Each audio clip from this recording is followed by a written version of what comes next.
बिहार विधानसभा चुनाव से पहले एनडीए में मची हलचल की खबर से करेंगे।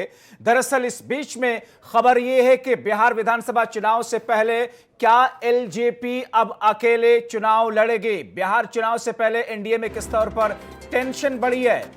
रामविलास पासवान की पार्टी जो कि 42 सीटों पर चुनाव लड़ने के लिए अपनी दावेदारी पेश कर रही है और ऐसे में क्या एनडीए में सब कुछ ठीक ठाक चल रहा है, क्योंकि इस वक्त जो टेंशन एनडीए में देखने को मिल रही है सीट के बंटवारे को लेकर के माथापच्ची चल रही है।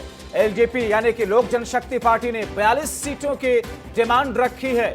डिमांड पूरी नहीं होने पर अकेले भी चुनाव में जा सकती है एलजेपी यानी कि रामविलास पासवान की पार्टी, जिसका नेतृत्व आजकल एक तरीके से चिराग पासवान कर रहे हैं। क्या एनडीए से वो अलग होकर के बिहार विधानसभा चुनाव में अकेले मैदान में उतरेंगे, क्योंकि अभी सीटों के बंटवारे को लेकर के कोई अंतिम फैसला नहीं लिया गया है। हमारे सहयोगी और रेजिडेंट एडिटर दीपक प्रियदर्शी हमारे साथ फोन लाइन के जरिए इस वक्त जुड़े हुए हैं।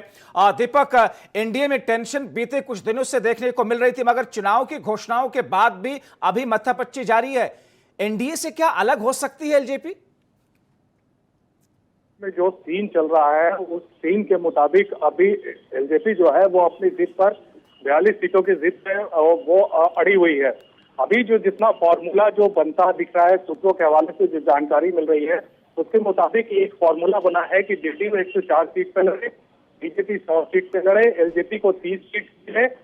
जो आरएलएसपी है वो भी एनडीए में आने को नीतीश कुमार से बातचीत हुई है तो वो 5 सीट पर और हमको 4 सीट मिले।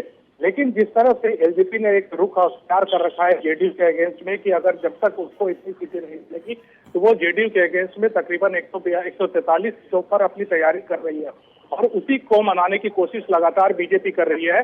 बीजेपी नहीं चाहती है कि एलजेपी अलग हो, क्योंकि जिस तरह से अकाली दल अलग हुआ।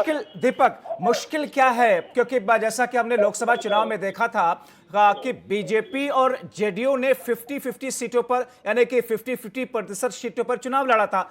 ऐसे में इस बार फॉर्मूला क्या एनडीए के पास में है? और ऐसे फॉर्मूले में तो 42 सीटों को कहीं भी मिलता हुआ दिख नहीं रहा एलजेपी को। देखिए 42 सीटें तो मिलनी मुश्किल, अभी तो जो हालात लग रहे हैं कि उसमें 42 सीटें एलजेपी को नहीं मिलेगी। लेकिन बीजेपी की कोशिश यही है कि एलजेपी को साथ रखा जाए और बीजेपी ये कोशिश में लगी हुई है कि अपने खाते की जो कुछ सीटें हैं उन सीटों को एलजेपी को दी जाए और ऐसे में 30 के आसपास अभी सीटें रखी गई हैं। अब एलजेपी से बातचीत लगातार जारी है। ऐसे में हो सकता है कि बीजेपी अपने खाते की कुछ सीटें जो है वो एलजेपी को देकर रोकने की कोशिश करे। चलिए दीपक, इंतजार करते हैं कि आखिर फाइनल तस्वीर क्या सामने आती रही। हमारे साथ आप बने रहिए।